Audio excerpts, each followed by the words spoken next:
Entorno afectivo, cariño, relación afectiva. La madre tiene que colgar dos cosas con el niño: el apego y el lenguaje. El apego como clave para la socialización y el llevar al niño hacia el desarrollo moral, al desarrollo de las convenciones y las reglas morales sociales. Y el lenguaje para las reglas de producción, representación y comunicación, básicamente, que tiene el lenguaje. Entonces, este elemento afectivo es fundamental. Mire, en el fin del desarrollo de esta relación está, por un lado, la moral y por otro lado el lenguaje, escrito como revolución cognitiva.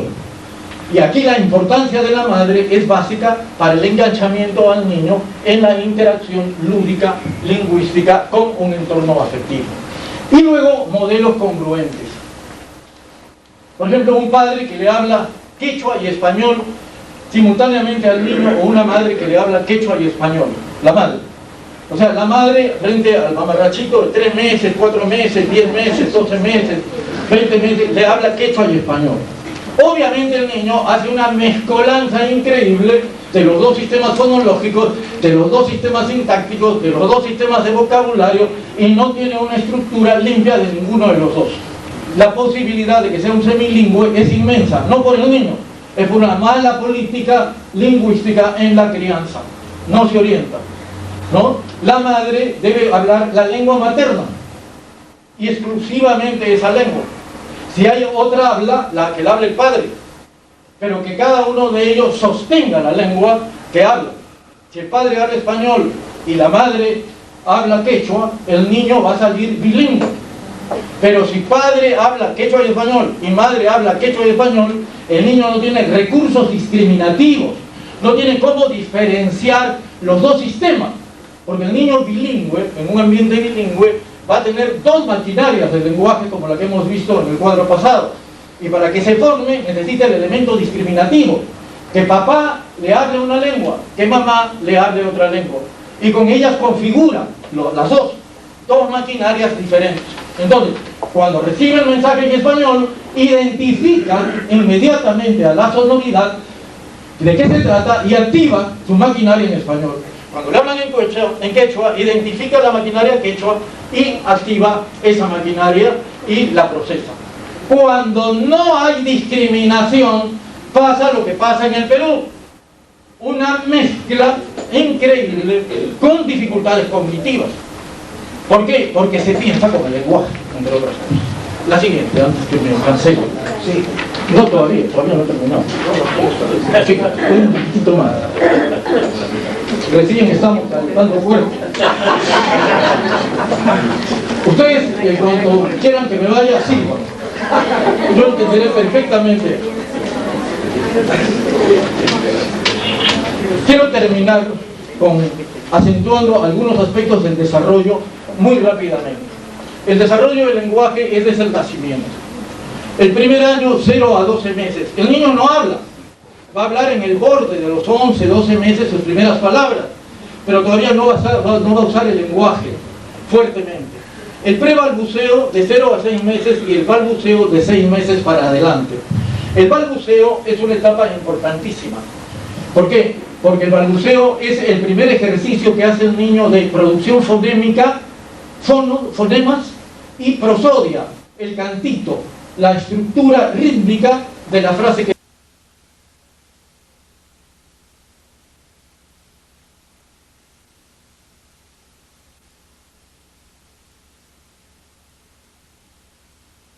literatura, una connotación de cosa aburrida y de cosa de viejo. Se enseña la literatura, por ejemplo, empezando por el señor el Cid Campeador, que le mesan las lenguas barbas y los niños empiezan a ver qué cosas son lenguas, ¿no? O de qué se trata, no entienden el lenguaje. Debe empezarse la literatura por las narraciones accesibles al entorno y a la experiencia del niño. Hay narradores peruanos que usan Lima, usan ciudades de provincias, o sea, que usan eso y experiencias infantiles, experiencias juveniles. Por ahí tiene que empezarse la literatura, por el gusto de la concretización de las experiencias vividas en forma lingüística, que van adquiriendo valor estético.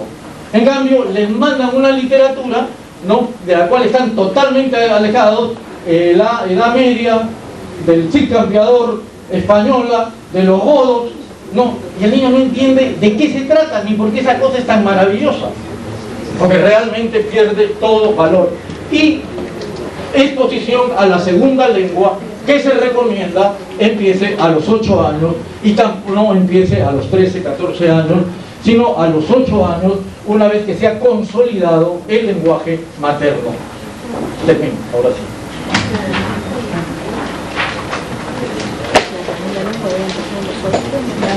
Este proceso le exige tareas al niño. Tareas. En la dimensión fonológica, el niño, ¿cuál es su tarea? Tiene que superar lo que se llaman las simplificaciones fónicas. El niño al principio no dice leche, la teche, no dice leche. O sea, habla como puede. Este proceso se llama de simplificación. O sea, el niño simplifica fonemas que le son difíciles por fonemas más sencillos. Esta simplificación por la cual empieza el niño tiene que ser superada y hay que ayudarlo en el proceso. Estamos hablando de 0 a 4 años, 0 a 6 años, ¿no?, en el proceso de superar la simplificación, desarrollando no discriminaciones, sino discriminaciones. Por ejemplo, acá hay una contaminación quechua, discriminaciones de contrastes. La IE se contamina mucho en el español debido al contagio quechua, no es discriminación. La discriminación es, para que el niño discrimine tiene que diferenciar, hay que darle modelos adecuados de producción, de tal manera que el niño escuche modelos adecuados y pueda superar la simplificación. No hay peor barbarie que hablarle al niño sistemática y permanentemente, cuando ya está avanzando en el lenguaje, en su propio lenguaje. Por eso cuando las madres tienen mellizos y dicen qué suerte, ahora ellos se entretienen solos. Sí, se entretienen solos, pero se descerebran además los dos solos juntos. ¿Por qué? Porque el mellizo tiene al frente sistemáticamente al otro mellizo, que le habla lo mismo que uno de los mellizos le habla. Entonces no tiene modelos superiores. Al contrario, los mellizos necesitan, como todos los niños, modelos adultos, modelos que producen dentro del marco de las convenciones del lenguaje. Dimensión léxica. Tiene que superar, dimensión léxica. La palabra sirve para conceptualizar el mundo, para categorizarlo. Entonces, las personas atienden, escriben, los lapiceros, son las palabras. Las palabras se refieren a cosas en el mundo, conceptos. Los significados de las palabras son inicialmente muy difusos, muy confusos. Se denominan prototipos. Hay que avanzar desarrollando conceptos. El avance hacia los conceptos se va a realizar en la escuela cuando se empiezan a incorporar los conceptos científicos. El concepto científico es una experiencia cualitativamente diferente en la escuela, porque empieza a ordenar, a sistematizar, a equilibrar las estructuras mentales que son muy difusas en sus orígenes, son prototípicas. Entonces hay que forzar a la gente, hay que forzar a que tenga estructuras de conceptos ordenados. Lo peor que se le puede hacer a la gente en la escuela es engañarla, y es decirle que tiene los conceptos muy ordenados y muy claros cuando no los tiene.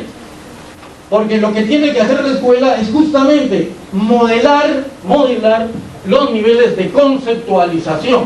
Obviamente, para que tener conceptos ordenados, el profesor tiene que tenerlos ordenados, ¿no? Porque si no, va a ser un pésimo modelo.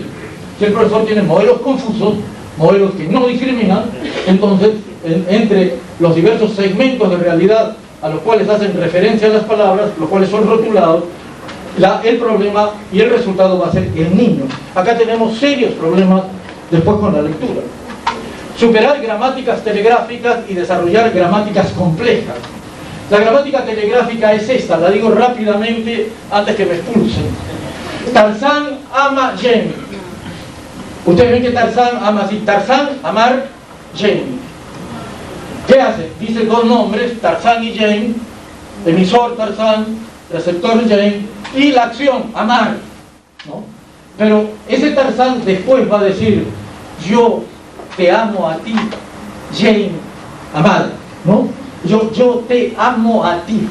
Entonces, Tarzán, amar, Jane. Todos los elementos sintácticos de partículas tipo pronombres, tipo morfemas que completan adecuadamente el verbo, tipo conectores, etcétera, no son usados en el habla telegráfica, ¿no? El habla telegráfica es un habla que elimina elementos sintácticos y da una estructura sintáctica muy empobrecida. Desarrollar gramáticas complejas que vayan elaborando una estructura del lenguaje. Y por último, la dimensión pragmática, superar códigos restringidos, desarrollar códigos elaborados. Una vez escuché a una lingüista muy conocida, por varias razones, dar el tono exacto de lo que significa superar códigos restringidos y desarrollar códigos elaborados. Una persona cultivada, o sea, una persona que ha sido educada y cultivada, domina un repertorio muy amplio de códigos lingüísticos. No solamente códigos escritos, no solamente códigos literarios, sino además diversos códigos sociales, lenguajes formales, uso del tú, uso del usted, lenguajes formalizados y protocolares, lenguajes laborales, etc. Las personas, en cuanto poco cultivadas, usan un solo código de lingüístico. Ese código es el llamado código restringido. Poco vocabulario, sintaxis muy simple y dificultades para articularse cuando la situación, el contexto, exige uso del lenguaje complejo. Por eso los niños tienen que ser incorporados rápidamente a la diversificación de los usos complejos del lenguaje. ¿Por qué? Porque eso va a significar esencialmente lo que llamamos cultivar, ¿no? El cultivo, la cultura, lo que va a hacer la educación, va a cultivar, ¿no?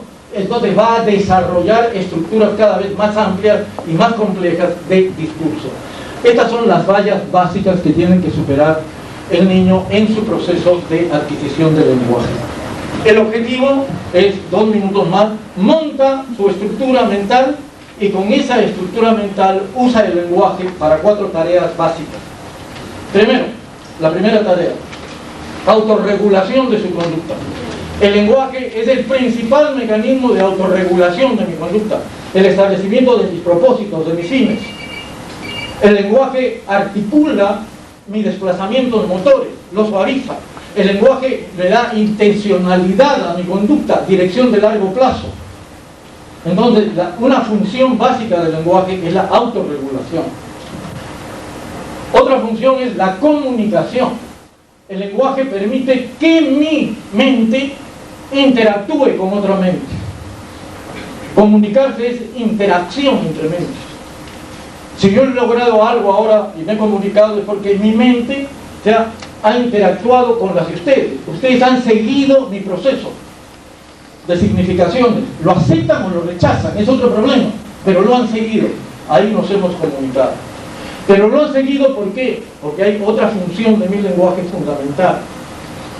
Tengo modelos del mundo de base lingüística y puedo hablar del mundo, en este caso de los fenómenos del lenguaje, con el lenguaje mismo. ¿Se dan cuenta? Entonces, el lenguaje tiene una función representacional. El lenguaje formatiza mi mente. Junto con las imágenes visuales, auditivas, el lenguaje, las palabras, las proposiciones del lenguaje configuran modelos del mundo, formas en las cuales el mundo está en nuestra mente y se construye nuestra subjetividad, nuestros significados del mundo. Sin el lenguaje no habría la mente humana tal como la conocemos, tal como es. Y en último lugar, el lenguaje me sirve para argumentar. Se ha fusionado con el pensamiento y el lenguaje me sirve para preguntarme el qué